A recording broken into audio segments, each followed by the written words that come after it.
I learned of my father. My father had really chronic progressive diabetes, and he was like 89. And I learned something very important about our healthcare system through his death. His recommendation was that he had to have an amputation.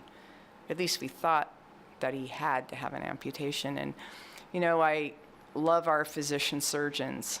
But if you ask the surgeon, can you? The answer will be, of course I can. And I learned that the question should not be, can you? The question should be, should you? Mm-hmm. Because in the end, my father had the surgery, a lot of pain, subsequent stroke, very traumatic death. Mm. And it would have been much better to just make him comfortable, maybe amputate the toes and care and comfort. And he probably would have actually lived a little bit longer, but he would have avoided 3 agonizing months of discomfort and pain. Would there be something from that experience? Is there something you change about healthcare? Yeah, I still think that the system is fairly disconnected. So, you see the surgeon here who really only, in all honesty, will know you as a knee or a shoulder or something for a short period of time.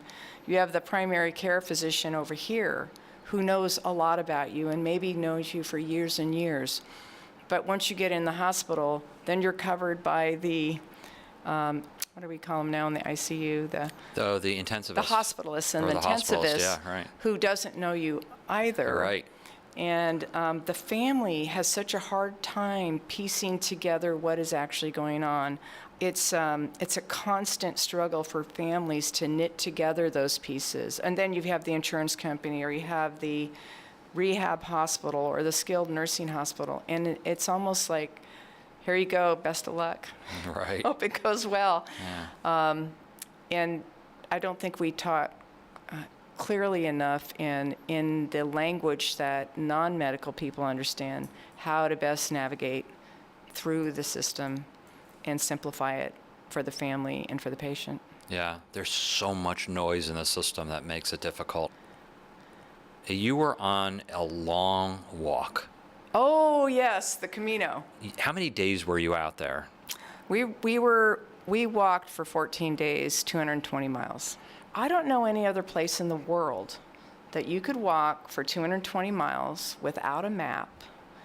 You could meet people from all over the world joined in this common quest to go to a particular location and joyfully be greeted and supported all along the route. When you meet these people, you have the usual things. We had this wonderful couple. We used to invite a different group to eat with us every night. So this couple sits down, and they were, he's a college professor, and he was like 80, and she was in her late 70s, and they were like real hippies. They were older hippies. You could tell they were older hippies. But she sat down, and she took a necklace off and said, I don't know if I can eat this. So she held the crystal over her food, and if it went in a circle, she'd eat it or drink it. If it went like this, she wouldn't eat or drink it. And she gets up from the table. My husband's kind of traditional. He goes, what is that? But right. These people, you start, along this path, you keep running into people. And these two became just treasures to us as we got to know them. And what it taught me was that it's really hard not to love people when you get to know people.